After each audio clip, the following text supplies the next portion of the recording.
یا ابتی، اے ابا جان آپ شیطان کی پیروی نہ کیجیے، ان الشیطان کان للرحمن عصیا، شیطان رحمان کا بہت بڑا نافرمان ہے۔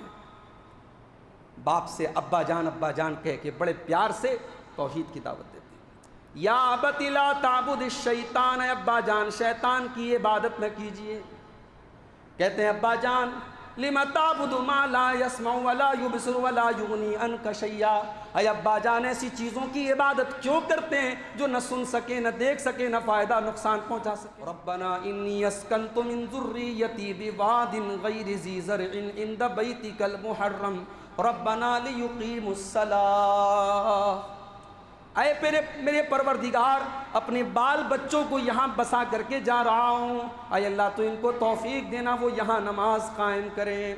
وَاجْعَلْ أَفْئِدَةً مِّنَ النَّاسِ تَهْوِي إِلَيْهِمْ، اور اے اللہ تو لوگوں کے دلوں کو ان کی طرف مائل کر دینا، اے اللہ لوگوں کے دل میں اس جگہ کی محبت ڈال دینا، اے اللہ لوگوں کے دلوں میں اس جگہ کی الفت ڈال دینا۔ وَارْزُقْهُم مِّنَ الثَّمَرَاتِ، اور اے اللہ تو میری اولاد کو، میرے بال بچوں کو پھلوں کی روزی عطا کر۔ لیکن جب سچے دل سے دعا نکلتی ہے میرے بھائی تو دعا کا ایک ایک لفظ اللہ قبول کرتا ہے، دعا کا ایک ایک لفظ اللہ قبول کرتا ہے۔ ہزاروں سال گزر گئے، ابراہیم کے زبان سے نکلی گئی اس دعا میں کتنی تاثیر تھی۔ آج دنیا کا کون سا ایسا مسلمان ہے، امیر تو امیر ہے، غریب کا دل بھی مچلتا ہے، جو حج نہیں کر سکتا وہ عمرہ کرتا ہے، جس کے بعد 10 لاکھ نہیں ہے 2 لاکھ ہے وہ 2 لاکھ میں عمرہ جا کے کرتا ہے۔ اس گھر میں جانے کی، اس گھر کا طواف کرنے کی، اس خانے کعبہ کو دیکھنے کی حسرت ہر مسلمان کے دل میں ہے۔ یہ ابراہیم خلیل اللہ کی دعا کی تاثیر۔ الحمدللہ نحمده ونستعینه ونستغفره ونعوذ باللہ من شرور انفسنا ومن سیئات اعمالنا، من يهده الله فلا مضل له ومن يضلل فلا هادي له، واشهد ان لا اله الا الله وحده لا شريك له، واشهد ان محمدا عبده ورسوله، يا ايها الذين امنوا اتقوا الله حق تقاته ولا تموتن الا وانتم مسلمون، يا ايها الناس اتقوا ربكم الذي خلقكم من نفس واحده وخلق منها زوجها وبث منهما رجالا كثيرا ونساء، واتقوا الله الذي تساءلون به والأرحام إن الله كان عليكم رقيبا، يا أيها الذين آمنوا اتقوا الله وقولوا قولا سديدا يصلح لكم أعمالكم ويغفر لكم ذنوبكم، ومن يطع الله ورسوله فقد فاز فوزا عظيما، أما بعد فإن خير الحديث كتاب الله، وخير الهدي هدي محمد صلى الله عليه وسلم، وشر الأمور محدثاتها وكل محدثة بدعة وكل بدعة وكل بدعة ضلالة وكل ضلالة في النار۔ اعوذ باللہ من الشیطان الرجیم، بسم اللہ الرحمن الرحیم۔ وَإِذِ ابْتَلَىٰ إِبْرَاهِيمَ رَبُّهُ بِكَلِمَاتٍ فَأَتَمَّهُنَّ۔ محترم حاضرین جمعہ، بزرگوں اور دوستوں، نوجوان ساتھیوں، پردہ نشین ماں اور بہنوں، انسان کی ایک فطرت ہے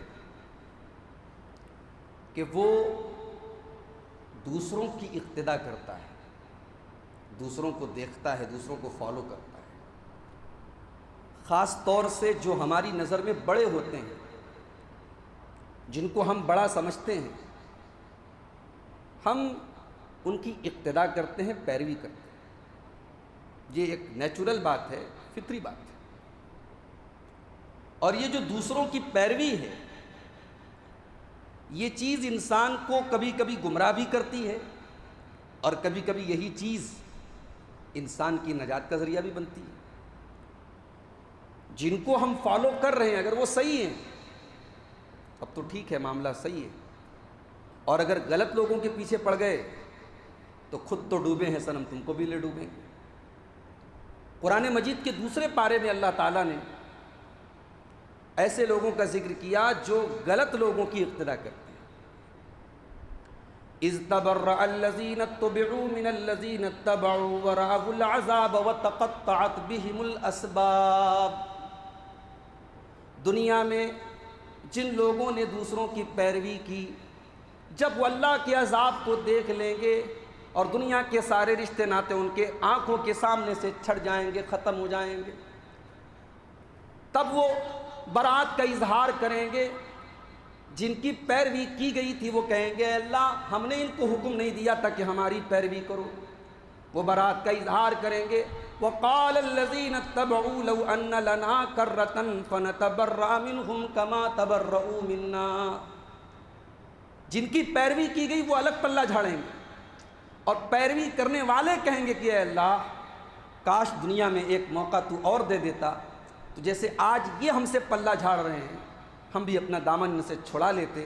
ان کی پیروی آج ہمیں برباد کر چکی ہے، اور اللہ فرماتا ہے کہ ایسے لوگ جہنم میں جائیں۔ تو غلط لوگوں کی پیروی انسان کو جہنم میں لے کر کے جاتی ہے۔ اس کے مقابلے میں جو نیک لوگ ہیں، متقی لوگ ہیں، پرہیزگار لوگ ہیں، ان کی پیروی کرنا، ان کو فالو کرنا یہ اچھی چیز ہے، اور ان میں سر فہرست اللہ کے انبیاء اور رسول ہیں۔ اس دنیا میں سب سے بہترین لوگ اللہ کے پیغمبر، اللہ کے رسول، اللہ کے انبیاء ہیں۔ سورہ انعام میں اللہ تعالیٰ نے 18 نبیوں کا ذکر کیا، اور 18 نبیوں کا ذکر کرنے کے بعد اللہ نے فرمایا اولئک الذین ھدی اللہ فبہداہ مقتدی۔ اے نبی ہمارے یہ 18 کے 18 نبی اللہ کے ہدایت یافتہ ہیں، ہمارے 18 کے 18 نبی اللہ کے ہدایت یافتہ بندے ہیں۔ اے نبی تم ان کی پیروی کرو، ان کے نقش قدم پہ چلو۔ اللہ اپنے نبی سے کہہ رہا ہے کہ نبیوں کی پیروی کرو، نبیوں کے نقش قدم پہ چلو۔ اور اللہ تبارک و تعالیٰ نے مسلمانوں کو بھی قرآن کریم میں اپنے آخری نبی جناب محمد الرسول اللہ صلی اللہ علیہ وسلم کو نمونہ بنانے کا حکم دیا۔ سورہ احزاب میں اللہ نے فرمایا لَقَدْ كَانَ لَكُمْ فِي رَسُولِ اللَّهِ أُسْوَةٌ حَسَنَةٌ لِمَنْ كَانَ يَرْجُو اللَّهَ وَالْيَوْمَ الْآخِرَ۔ تمہارے لیے اللہ کے رسول کی زندگی بہترین نمونہ ہے۔ تو میرے بھائیوں، اگر پیروی کرنا ہے، اگر کسی کو آئیڈیل بنانا ہے، اگر کسی کو فالو کرنا ہے، تو دنیا کی سب سے بہترین ہستیاں اللہ کے نبیوں کی ہستیاں ہیں، اللہ کے پیغمبروں کی ہستیاں ہیں، اور انہی نبیوں میں ایک بڑا عظیم نام ہے سیدنا ابراہیم علیہ السلام کا۔ یہ ذی القعدہ کا مہینہ چل رہا ہے، آج 19 تاریخ ہے۔ دنیا بھر سے حجاج کرام اپنے اپنے ملکوں سے، اپنے اپنے وطن سے اس وقت کعبۃ اللہ کی زیارت کو پہنچ رہے ہیں۔ دنیا بھر کے حاجی لاکھوں کی تعداد میں لبیک اللہم لبیک کی صدائیں لے کر کے خانے کعبہ پہنچ رہے ہیں، مکہ پہنچ رہے ہیں، اور وہاں جا کر کے وہ احرام باندھ کر کے تلبیہ پکارتے ہوئے جب وہ خانے کعبہ کے پاس پہنچیں گے، اس گھر کا طواف کریں گے، وہاں 2 رکعت نماز پڑھیں گے، صفا اور مروہ کی سعی کریں گے، پھر جب ذی الحجہ کی 8 تاریخ آئے گی وہ منی میں جائیں گے، پھر عرفات جائیں گے، پھر مزدلفہ جائیں گے، پھر شیطان کو کنکری ماریں گے۔ یہ جو حج اور عمرہ کا پورا پروسیس ہے، اس پورے پروسیس میں ایک ہستی کی یادگاریں جڑی ہیں، ایک ہستی کی سنتیں جڑی ہیں، ایک ہستی کی زندگیاں جڑی ہیں، اور اس ہستی کا نام ابراہیم علیہ السلام۔ مگر یہ ہمارے دین کی خاص بات ہے، ہمارا دین شخصیت پرستی والا دین نہیں ہے۔ حج بیت اللہ کی اس عظیم عبادت میں ابراہیم کی نشانیاں قدم قدم پر ہیں۔ مگر پورے حج کے پروسیس میں کہیں یا ابراہیم کہہ کر کے ہمیں ابراہیم کو پکارنا نہیں، پورے حج اور عمرہ کے پروسیس میں کہیں ابراہیم کا برتھ ڈے نہیں منانا ہے، کہیں ابراہیم کے جانے کا غم نہیں منانا ہے، کہیں ابراہیم کے نام پر انگوٹھے نہیں چومنا ہے، بلکہ اس پورے حج اور عمرے میں ہمیں اس مشن کو زندہ کرنا ہے جو ابراہیم کا مشن تھا، ابراہیم کے کام کو زندہ کرنا ہے، جس مقصد کے لیے ابراہیم جیتے رہے، جس مقصد کے لیے ابراہیم دنیا سے گئے، اور جو ابراہیم کی پہچان تھی، پورے حج اور عمرہ میں اسی مقصد کو ہمیں یاد کرنا ہے۔ جب ایک حاجی اللہ کے گھر میں داخل ہوتا ہے تو اس کی زبان پر اس وقت اللہ کی سچی، صاف ستھری، کلیئر توحید ہوتی ہے۔ لبیک اللہم لبیک لبیک لا شریک لک لبیک ان الحمد والنعمت لک والملک لا شریک لک۔ یہ وہ تلبیہ کے کلمات ہیں میرے بھائی، یہ وہ لبیک کے کلمات ہیں جس کے اندر ایک حاجی، ایک عمرہ کرنے والا اقرار کرتا ہے پروردگار تیرا کوئی شریک نہیں، ہندوستان میں تھا تب بھی تیرا کوئی شریک نہیں، مکہ مکرمہ میں ہوں تب بھی تیرا کوئی شریک نہیں، تیرے گھر کا طواف کر رہا ہوں تب بھی تیرا کوئی شریک نہیں، صفا اور مروہ کے درمیان چکر لگا رہا ہوں تب بھی تیرا کوئی شریک نہیں، منی میں شیطانوں کو کنکری مار رہا ہوں تب بھی تیرا کوئی شریک نہیں۔ میرے بھائیوں، ابراہیم کی شخصیت کو نہیں، ابراہیم کے مشن کو اللہ تعالیٰ نے حج اور عمرہ کے ذریعے زندہ کر دیا۔ یہ ابراہیم کون تھے؟ جمعہ کا خطبہ ہے، 20 سے 25 منٹ کا وقت ہے، ابراہیم کی پوری زندگی بیان نہیں کی جا سکتی۔ میں چاہتا ہوں کہ ابراہیم کی زندگی کے کچھ خاص پنے آپ کے سامنے پیش ہوں۔ ابراہیم کون تھے؟ ایک ایسے گھر میں پیدا ہوئے، باپ پکا مشرک ہے، قوم بت پرست ہے، ستاروں کی عبادت کرتی ہے، سورج کو اپنا معبود جانتی ہے، چاند کو اپنا رب کہتی ہے، مٹی اور پتھر کے بت بنا کر کے ان کو اپنا حاجت روا اور مشکل کشا مانتی ہے۔ ایسے گھرانے میں، ایسے ماحول میں ابراہیم نے آنکھ کھولی اور اللہ نے ابراہیم کو اپنا خلیل بنایا، اپنا نبی بنایا، توحید کا علم بردار بنایا۔ ابراہیم نے اپنی قوم کے سامنے کھلم کھلا اعلان کر دیا، انی وجہت وجہی للذی فطر السماوات والارض حنیفا وما انا من المشرکین۔ اے میری قوم کے لوگوں، میں ستارے کو سجدہ نہیں کر سکتا، سورج کو رب نہیں کہہ سکتا، چاند کو معبود نہیں مان سکتا، میں نے تو اللہ کو اپنا رب مان لیا ہے، اپنا چہرہ سب سے کاٹ کر اپنے رب کی طرف کر لیا ہے جو زمین و آسمان کا خالق ہے۔ اے میری قوم کے لوگوں، میں مشرک نہیں ہوں، میں شرک نہیں کر سکتا۔ ابراہیم جب توحید کی دعوت کا آغاز کرتے ہیں اپنے گھر سے شروع کرتے ہیں۔ نیکی کا آغاز گھر سے ہونا چاہیے، چیریٹی بگنز ایٹ ہوم، نیکی کی شروعات گھر سے ہونی چاہیے۔ ابراہیم قوم کو بعد میں دعوت دیتے ہیں، اپنے باپ کو پہلے دیتے ہیں، اور ابراہیم کا باپ پکا مشرک ہے، اکھڑ ہے، بد زبان ہے، مگر ہائے ابراہیم تیرے زبان کی شیرینی کا کیا کہنا، تیرے لہجے کی چاشنی کا کیا کہنا، تیرے انداز کے صدقے جاؤں، کتنے پیار سے اور کتنے محبت سے اپنے باپ کو توحید کی دعوت دی ہے۔ گھر جائیے، فرصت نکالیے، سورہ مریم کی وہ آیات پڑھیے جس میں ایک بیٹا اپنے باپ کو توحید کی دعوت دیتا ہے۔ دنیا کا سارا لٹریچر قربان ہے میرے بھائی اس ادب کے آگے، اس گفتگو کے آگے دنیا کی ساری گفتگویں بیکار ہیں جو اس میں احترام ہے، جو ایک باپ کے لیے رسپیکٹ ہے، جو ایک ہمدردی کا جذبہ ہے اور ایک تڑپ ہے۔ کہتے ہیں یا ابتی، اے ابا جان آپ میری پیروی کیجیے، اہدک صراطا سویا، میں آپ کو سیدھے راستے پر لے کے چلوں گا۔ یا ابتی، اے ابا جان آپ شیطان کی پیروی نہ کیجیے، ان الشیطان کان للرحمن عصیا، شیطان رحمان کا بہت بڑا نافرمان ہے۔ باپ سے ابا جان کہہ کے بڑے پیار سے توحید کی دعوت دیتے ہیں۔ یا ابت لا تعبد الشیطان، اے ابا جان شیطان کی عبادت نہ کیجیے۔ کہتے ہیں ابا جان لم تعبد ما لا يسمع ولا يبصر ولا يغني عنك شيئا، اے ابا جان ایسی چیزوں کی عبادت کیوں کرتے ہیں جو نہ سن سکے، نہ دیکھ سکے، نہ فائدہ نقصان پہنچا سکے۔ ابراہیم نے سبق دیا، باپ غلط ہو سکتا ہے، باپ کے فیصلے غلط ہو سکتے ہیں، مگر بیٹے کا یہ کام نہیں ہے کہ باپ سے بدتمیزی کرے۔ باپ کے غلط فیصلوں کے باوجود ابراہیم نے اپنے باپ کا احترام نہیں چھوڑا، اپنے باپ کی عزت نہیں چھوڑی، اپنے باپ سے ادب سے بات کرنا نہیں چھوڑا. باپ کو توحید کی دعوت دی. باپ جواب میں کیا کہتا ہے؟ ابراہیم اراغب انت عن آلہتی، ہمارے معبودوں سے پھر گیا ہے تو، ہمارے خداؤں کو چھوڑ دیا ہے تو نے. لئن لم تنتہی لارجمنک وہجرنی ملیا. اے ابراہیم اگر تو باز نہیں آیا پتھروں سے مار مار کے تجھے ختم کر دوں گا. اس غصے کے جواب میں بھی ابراہیم غصے میں جواب نہیں دیتے، بڑی نرمی سے جواب دیتے. قال سلام علیک، ابا جان سلام کرتا ہوں آپ کو، رخصت چاہتا ہوں آپ سے، الوداع چاہتا ہوں آپ سے. ٹھیک ہے آپ میری دعوت قبول نہیں کر رہے، ٹھیک ہے آج کے بعد اس گھر میں نہیں رہوں گا، جا رہا ہوں آپ کا گھر چھوڑ کے، لیکن ہاں آپ کے لیے اپنے رب سے مغفرت کی دعا کروں گا، اپنے رب سے کہوں گا میرے باپ کو معاف کر دو.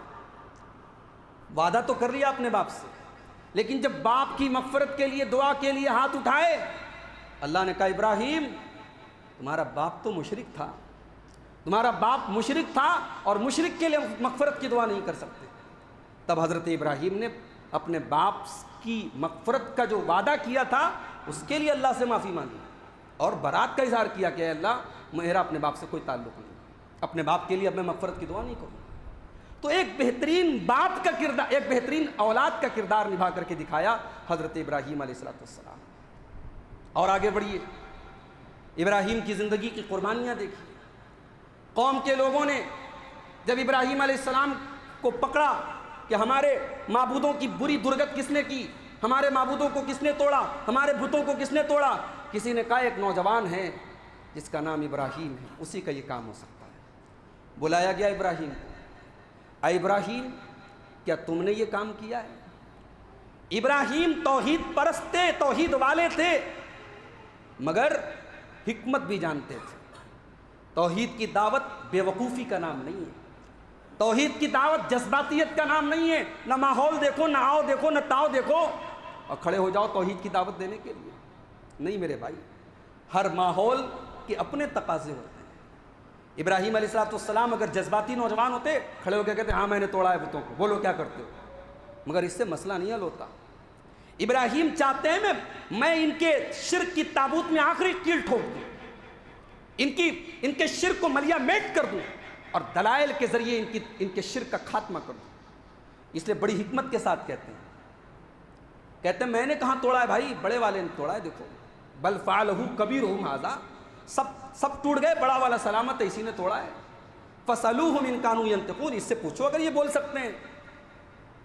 قوم کے لوگوں نے تھوڑی دیر کے لیے آپس میں مشورہ کیا، کہا یار یہ بول نہیں سکتے. کہا کہ اے ابراہیم تم جانتے ہو یہ بول نہیں سکتے. کہا اچھا بول نہیں سکتے، بگڑی بنا سکتے ہیں، اولاد دے سکتے ہیں، بیماری دور کر سکتے ہیں. اچھا مذاق ہے بھائی، ایسی چیزوں کی عبادت کرتے ہو جو بول نہ سکیں، جو سن نہ سکیں، جو دیکھ نہ سکیں، اس کو اپنا رب کہتے ہو، اپنا معبود مانتے ہو. اب قوم کے لوگوں نے دیکھا کہ بھائی دلیل تو بڑی بھاری ہے، دلیل سے تو جواب نہیں دے پائیں گے، تو جب دلیل سے جواب نہ دے پاؤ تب طاقت سے جواب دو. یہ ہر دور میں باطل کا طریقہ رہا ہے، باطل کا طریقہ رہا ہے، اور اس وقت بھی باطل بڑی شدت کے ساتھ برسر پیکار ہے. ایک اسلام کی ایک چیز کا اس وقت مذاق اڑایا جا رہا ہے. اسلامو فوبیا کا دور ہے، اسلام کے خلاف نفرت کا دور ہے. فلمیں بنائی جا رہی ہیں اسلام کے خلاف، سیریل بنائے جا رہے ہیں اسلام کے خلاف. کہیں حوروں کا مذاق اڑایا جا رہا ہے، کہیں جنت کا مذاق اڑایا جا رہا ہے، کہیں اللہ کا مذاق اڑایا جا رہا ہے، کہیں نبی کا مذاق اڑایا جا رہا ہے. مگر اکبر الہ آبادی کا شعر یاد رکھنا، اسلام کی فطرت میں قدرت نے لچک دی ہے، اتنا ہی یہ ابھرے گا جتنا کہ دباؤ. یہ تو ہمارا ماشاءاللہ بالکل ایک طرفہ بات کرنے والا میڈیا بھی کہہ رہا ہے کہ 2015 سے لے کر کے 2020 کے بیچ میں دنیا میں سب سے زیادہ پھیلنے والا اگر کوئی مذہب ہے تو وہ اسلام تھا. جس دور میں اسلام کے خلاف نفرت پروس کر کے پلیٹ میں پیش کی گئی ہے، نفرت بیان کی گئی ہے، نفرت بھری گئی ہے، اس دور میں بھی اسلام بڑی تیزی سے پھیلا ہے. اور معاف کیجئے گا، اسلام کسی پرلوبھن کے ذریعے نہیں پھیل سکتا، کسی کو لالچ دے کر کے اسلام قبول نہیں کروایا جا سکتا، کسی کو تلوار کے بل پر اسلام قبول نہیں کروایا جا سکتا، کیونکہ اسلام کا تعلق دل سے ہے. تلوار سے جسم کو جیتا جا سکتا ہے، دلوں کو نہیں جیتا جا سکتا. تو ابراہیم علیہ السلام کی قوم کے لوگوں نے کہا ان کو آگ میں ڈال دو. اب ابراہیم کو آگ میں ڈالا جا رہا ہے. ایک ابراہیم کو جلانے کے لیے اتنی بڑی آگ کہ پورا گاؤں پورا محلہ جل سکتا ہے، اور ابراہیم کے بدن سے کپڑے اتار کر کے ان کو برہنہ کر کے ان کے بدن سے کپڑے اتار کر کے ان کو آگ میں ڈالا جانے لگا۔ مگر ہائے ابراہیم، تیری توحید کا کیا کہنا؟ ارے آج تو ہم اپنے رب کی توحید کے لیے اپنا آرام نہیں قربان کر سکتے، اپنی نیند نہیں قربان کر سکتے، اپنے اللہ کے لیے اپنے چند پیسے قربان نہیں کر سکتے۔ ابراہیم کوئی ایسے ویسے تھوڑی اللہ کا خلیل بن گیا۔ خلیل کس کو کہتے بھائی؟ خلیل کہتے ہیں محبت کا سب سے گہرا تعلق۔ اسی لیے اللہ کے نبی نے کہا کہ میرا کوئی خلیل نہیں ہے۔ ابو بکر صدیق بھی میرے دوست ہیں، خلیل نہیں ہے، خلیل میرا اللہ ہے۔ تو اللہ نے ابراہیم کو خلیل بنایا، محبت کا سب سے آخری تعلق ہے خلیل۔ اللہ نے کیوں خلیل بنایا؟ کیونکہ ابراہیم نے اپنا سب کچھ نچھاور کر دیا اللہ نے۔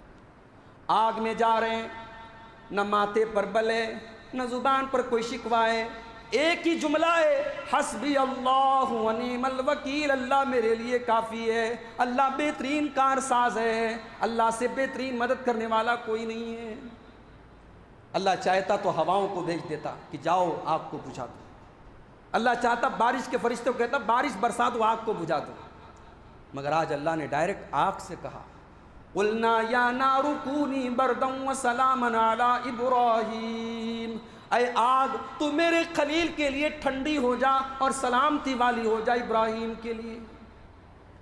اور ابراہیم کے بدن سے کپڑے اتارے گئے تھے نا، اس کا صلہ کیا ملے گا ان کو؟ اللہ کے نبی فرماتے ہیں ان اول من یکسا یوم القیامت ابراہیم، قیامت کے دن سب سے پہلے کپڑا اگر کسی کو پہنایا جائے گا تو ابراہیم خلیل اللہ کو پہنایا جائے گا۔ یہ ابراہیم، ان کی شادی ہوتی ہے حضرت سارہ سے۔ سارہ بانجھ ہے، اولاد نہیں ہے، بوڑھی ہو گئی، اولاد نہیں ہے۔ کتنے گھروں میں آج میاں بیوی کے جھگڑے اس پر ہوتے ہیں، بیوی کو اولاد نہیں ہو رہی۔ ابراہیم کی زندگی میں کبھی میاں بیوی کا جھگڑا نہیں ہوا۔ ابراہیم ایک بہترین شوہر بھی ہے، بیوی بانجھ ہے، بیوی اولاد کی نعمت سے محروم ہے، مگر ابراہیم اپنی اس بیوی کو کبھی چھوڑتے نہیں، کبھی اس سے جھگڑا نہیں کرتے کہ تو میرے قسمت میں کیوں آ گئی، تجھے بیٹا نہیں ہے، تیری وجہ سے میرا گلشن ویران پڑا ہے، میرے آنگن میں بچے کی کلکاری نہیں گونج رہی ہے۔ کبھی کوئی جھگڑا نہیں، کوئی شکوہ نہیں۔ ہاں اللہ سے دعائیں کرتے ہیں کہ اے اللہ مجھے بیٹا عطا فرما دے۔ سارہ کے ساتھ سفر کر رہے تھے، مصر سے گزرے۔ مصر کا بادشاہ بڑا ظالم تھا، بڑا عیاش تھا، مسافروں کو اریسٹ کر لیتا تھا، عورتوں کی عزت لوٹ لیتا تھا، شوہروں کو قتل کروا دیتا تھا۔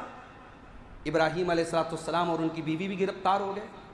ابراہیم علیہ السلام کو پتہ چلا کہ یہاں کا بادشاہ ایسا ہے۔ اب ابراہیم علیہ السلام نے یہاں بھی حکمت کا ثبوت دیا۔ مومن کی زندگی میں حکمت ہونی چاہیے، ہوشیاری ہونی چاہیے۔ مومن اسٹوپڈ نہیں ہوتا، مومن بے وقوف نہیں ہوتا، مومن عقل سے کام لے۔ اللہ کے نبی کی حدیث ہے نا، لا یلدغ المؤمن من جوہر مرتین، مومن ایک سوراخ سے دو بار کیوں نہیں ڈسا جاتا بھائی؟ کیونکہ مومن عقل مند ہوتا ہے۔ ہمارے آج بہت سارے نوجوان ہیں نا، وہ ایمان کا مطلب سمجھتے ہیں جذباتیت۔ ایمان کا مطلب یہ ہے کہ اپنے مستقبل اور اپنے بال بچوں کے بارے میں، اپنی قوم کے بارے میں کچھ مت سوچو، بس جذباتی نعرے لگاؤ۔ نہیں، ایمان حکمت کا نام ہے، ایمان دانش مندی کا نام ہے، ایمان ہوشیاری کا نام ہے۔ حضرت ابراہیم اپنی بیوی کے پاس آئے، کہا بادشاہ بہت بڑا ظالم ہے، پتہ چلے گا کہ تو میری بیوی ہے، مجھے قتل کروا دے گا، اس لیے یہاں پر اپنی جان بچانے کے لیے ہمیں تھوڑی سی حکمت سے کام لینا پڑے گا۔ کہ بادشاہ پوچھے کہ تو کون ہے میری، تو کہنا کہ تو میری بہن ہے۔ بیوی سے کہہ رہے تو میری بہن ہے، اور کہتے یہ کوئی جھوٹ نہیں ہے، اس وقت روئے زمین پر اللہ کی توحید پر چلنے والا ایک میں ہوں، ایک تو ہے، اگرچہ تو میری بیوی ہے مگر ایمان کے رشتے کے اعتبار سے تو میری بہن ہے، اس لیے کوئی پوچھے تو کہہ دینا کہ میں تیرا بھائی ہوں، تو میری بہن ہے۔ بہرحال سارہ بڑی خوبصورت تھی، بادشاہ کے پاس لائی گئی۔ بادشاہ نے دست درازی کی کوشش کی، غلط ارادے سے ہاتھ آگے بڑھایا۔ حضرت سارہ اللہ کی موحدہ بندی تھی، اللہ کی نیک بندی تھی۔ او لوگو، ہم سے کہتے ہو کہ وہاں بھی کرامت نہیں مانتے، آؤ سارہ کی کرامت کا واقعہ اہل حدیث کے منبر سے سن لو۔ سارہ کوئی نبی تو نہیں تھی نا، سارہ اللہ کی نیک بندی تھی۔ سارہ کی کرامت کا واقعہ ایک وہابی سے سن لو۔ سارہ نے بس اللہ سے دعا کی اللہ میری عزت کی حفاظت کرنا.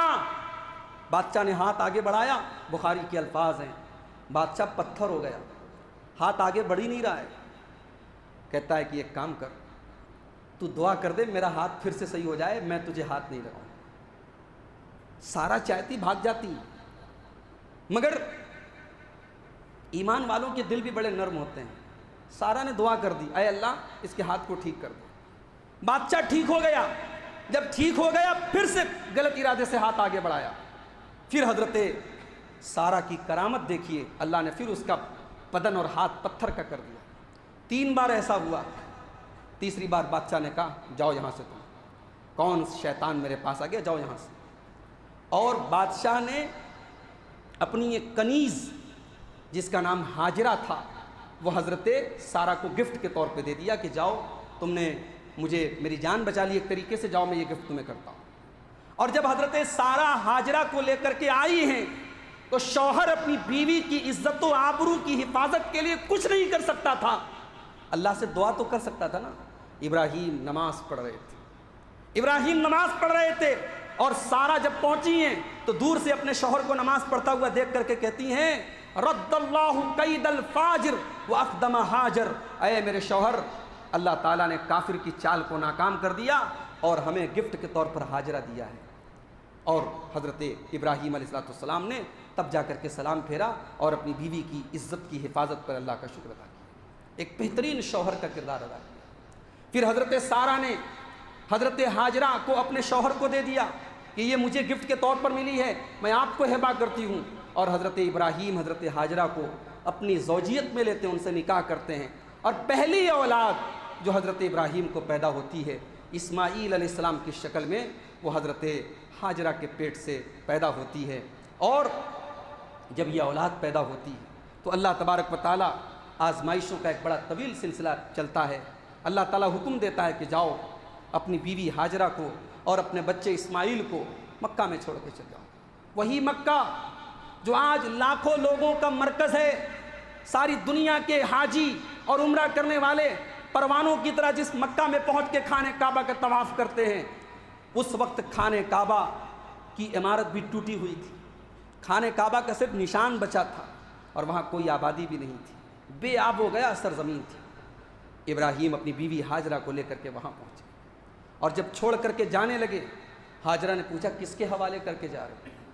کہا اللہ کے حوالے کر کے جا رہا ہوں. بیوی نے کہا کہ اللہ کا حکم ہے, کہاں اللہ کا حکم ہے. بیوی بھی ہاجرہ تھی, ایمان والی تھی, شوہر کی فرما بردار تھی. کہتی ہے جائیے لا یضیعن اللہ ابدا, اللہ ہمیں برباد نہیں کرے گا. اپنی بیوی کو اور اپنے معصوم بچے کو تھوڑا سا پانی اور تھوڑی سی کھجوریں دے کر کے ابراہیم جانے لگے. اور جب کچھ دور چلے گئے, جب بیوی اور بچہ نظر سے اوجھل ہو گئے تو ابراہیم نے اللہ کی بارگاہ میں دعا کی, ربنا انی اسکنت من ذریتی بواد غیر ذی زرع عند بیتک المحرم ربنا لیقیموا الصلاۃ, اے میرے پروردگار اپنے بال بچوں کو یہاں بسا کر کے جا رہا ہوں, اے اللہ تو ان کو توفیق دینا وہ یہاں نماز قائم کریں. وجعل افئدۃ من الناس تہوی الیہم, اور اے اللہ تو لوگوں کے دلوں کو ان کی طرف مائل کر دینا. اے اللہ لوگوں کے دل میں اس جگہ کی محبت ڈال دینا, اے اللہ لوگوں کے دلوں میں اس جگہ کی الفت ڈال دینا. وارزقہم من الثمرات, اور اے اللہ تو میری اولاد کو, میرے بال بچوں کو پھلوں کی روزی عطا کرنا. اس کو کہتے ہیں ناممکن چیز مانگنا. جہاں اناج کا ایک دانہ نہیں اگتا, ہر طرف صحرا ہی صحرا ہے, ابراہیم دعا کریں ان کو پھلوں کی روزی عطا کرنا, ان کو نماز قائم کرنے کی توفیق دینا, لوگوں کے دل ان کے دلوں میں ان کی محبت ڈال دینا. لیکن جب سچے دل سے دعا نکلتی ہے میرے بھائی تو دعا کا ایک ایک لفظ اللہ قبول کرتا ہے, دعا کا ایک ایک لفظ اللہ قبول کرتا ہے. ہزاروں سال گزر گئے, ہزاروں سال گزر گئے, ابراہیم کے زبان سے نکلی گئی اس دعا میں کتنی تاثیر تھی. آج دنیا کا کون سا ایسا مسلمان ہے, امیر تو امیر ہے, غریب کا دل بھی مچلتا ہے. جو حج نہیں کر سکتا وہ عمرہ کرتا ہے, جس کے بعد 10 لاکھ نہیں ہے 2 لاکھ ہے وہ 2 لاکھ میں عمرہ جا کے کرتا ہے. اس گھر میں جانے کی, اس گھر کا طواف کرنے کی, اس خانہ کعبہ کو دیکھنے کی حسرت ہر مسلمان کے دل میں ہے. یہ ابراہیم خلیل اللہ کی دعا کی تاثیر. اور کہا کہ پھلوں کی روزی عطا فرما۔ ہزاروں سال گزر گئے، دنیا کا کوئی ایسا بہترین پھل نہیں ہے جو آپ کو مکہ میں نہ مل جائے، جبکہ وہاں کوئی پھل نہیں پیدا ہوتا سوائے کھجور کے، لیکن آج تمام پھل وہاں آپ کو مل جائے۔ اور کھجوروں کی بھی عام طور سے جو کھیتی ہوتی ہے وہ مدینہ وغیرہ سے آتی ہے، مکہ میں بہت کم ہوتی ہے۔ تو میرے بھائیوں، یہ ابراہیم علیہ السلام کی دعا ہے، اللہ تعالیٰ نے اس کو قبول فرمایا۔ اس کے بعد جب یہ بیٹا بڑا ہوتا ہے اسماعیل، تو اب ان کی زندگی کی ایک اور بڑی قربانی آتی ہے۔ اللہ کی طرف سے حکم ہوتا ہے اس بچے کی قربانی کرو، اس بچے کو ذبح کرو۔ ابراہیم علیہ السلام نے اپنے باپ کی عزت کی تھی، اپنے باپ کا احترام کیا تھا، اپنے باپ کے کافر ہونے کے باوجود باپ کا ادب اور احترام نہیں چھوڑا تھا۔ آج اللہ نے اس کا صلہ کیا دیا جب اپنے جوان بیٹے سے ابراہیم جا کے کہتے ہیں کہ یا بنیا انی ارا فی المنام انی اذبحک فانظر ماذا ترى، اے میرے بچے، میں نے خواب دیکھا ہے کہ میں تجھے ذبح کر رہا ہوں، تو بتا تیری کیا رائے ہے۔ ابراہیم ایک فرما بردار بیٹے تھے تو اللہ نے ان کو ایک فرما بردار بیٹا عطا فرمایا۔ اگر آپ چاہتے ہیں کہ آپ کی آنے والی اولاد آپ کی خدمت کرے، آپ کا ادب کرے، آپ کا احترام کرے، اپنے ماں باپ کی عزت کرو، اپنے ماں باپ کا احترام کرو۔ آپ آم، کھجور، ببول کا پیڑ بو کر کے آپ آم نہیں توڑ سکتے، جو بوئیں گے وہی کاٹیں گے۔ جنہوں نے اپنے باپ کے ساتھ، اپنے والدین کے ساتھ بدتمیزی کی ہے، اپنے بڑھاپے میں ان کی اولاد نے ان کو رلایا ہے۔ ہم دنیا میں ہزاروں مثال دیکھتے ہوئے چلے آئے۔ اسماعیل اپنے باپ کے اس قربانی کے جواب میں کیا کہتے ہیں؟ قال یا ابت افعل ما تؤمر ستجدنی ان شاء اللہ من الصابرین، اے ابا جان، آپ کو جو حکم ملا ہے آپ کر ڈالیے، اگر اللہ نے چاہا تو آپ مجھے صبر کرنے والا پائیں گے۔ اللہ اکبر۔ اسماعیل باپ کے پاس نہیں پلے بڑے ہیں، ماں کے پاس پلے بڑے ہیں۔ میری ماں اور بہنوں، اسماعیل کی پرورش کی ہے ہاجرہ نے۔ اگر ماں ہاجرہ کے جیسی ہو تو بچے اسماعیل کے جیسے پیدا ہوتے ہیں۔ ماں بے حیا ہو، بچے بے حیا پیدا ہوتے ہیں۔ ماں بے نمازی ہو، بچے بے نمازی ہوتے ہیں۔ ماں باپ گالی باز ہوں، بچے گالی باز بنتے ہیں۔ ماں باپ کا اخلاق سب سے پہلے بچوں پر اس کا اثر پڑتا ہے۔